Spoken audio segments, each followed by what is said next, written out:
MP विधानसभा चुनाव के लिए चुनाव प्रचार थम चुका है, लेकिन चुनाव प्रचार के अंतिम दिन कांग्रेस की राष्ट्रीय महासचिव ने पीएम नरेंद्र मोदी पर पिक्चर बनाने का जिक्र किया।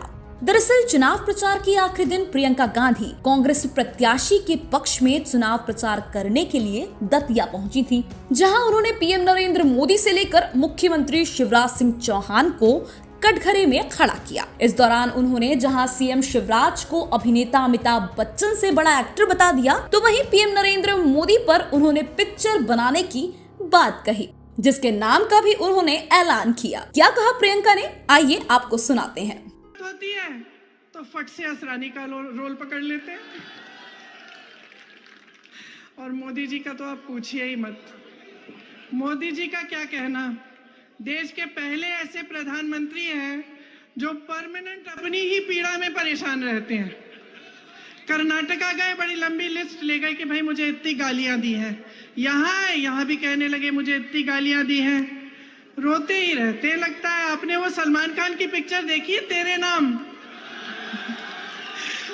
उसमें सलमान खान शुरू से अंत तक रोते ही रहते हैं। मैं तो कहती हूँ मोदी जी के लिए भी पिक्चर बना देते हैं, उसका नाम रखेंगे मेरे नाम। तो सुना आपने, प्रियंका गांधी भी अब मोदी की मुरीद हैं और कह रही हैं कि पीएम नरेंद्र मोदी के लिए मेरे नाम टाइटल पर फिल्म बननी चाहिए। दरअसल एमपी विधानसभा चुनाव के रण में पीएम नरेंद्र मोदी ने चुनाव प्रचार के दौरान कांग्रेस नेताओं पर जो आरोप लगाए थे, उसका जवाब प्रियंका ने इस बयान से दिया है। क्या कहा था पीएम नरेंद्र मोदी ने, ये भी आपको सुनाते हैं। 2014 में आपने मुझे देश की सेवा के लिए दिल्ली भेजा था। उसके बाद साल दर साल हर रोज कांग्रेस की नफरत दिनों दिन पारा चढ़ता ही जाता है। आपने देखा होगा पहले जो 2 गाली देते थे वो 20 गाली दे रहे हैं, जो पहले 5 गाली देते थे वो आज मोदी को 50 गाली दे रहे हैं।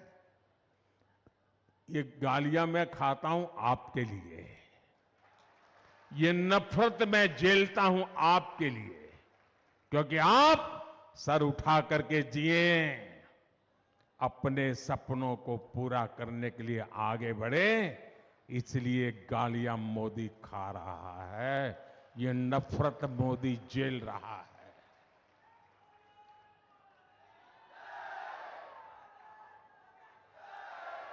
और ये मोदी को गालियां क्यों देते हैं, ये मोदी को नफरत क्यों करते हैं, ये मोदी को बदनाम क्यों करते हैं? क्योंकि मोदी ने इन लोगों के भ्रष्टाचार पर, बड़े बड़े घोटालों पर रोक लगा दी, उनकी कटकी बंद हो गई, मलाई मिलती नहीं है। ये वो लोग हैं जिनके रहते उनके प्रधानमंत्री कहते थे कि दिल्ली से 100 पैसा निकलता है तो गांव में जाते जाते 15 पैसा हो जाता है।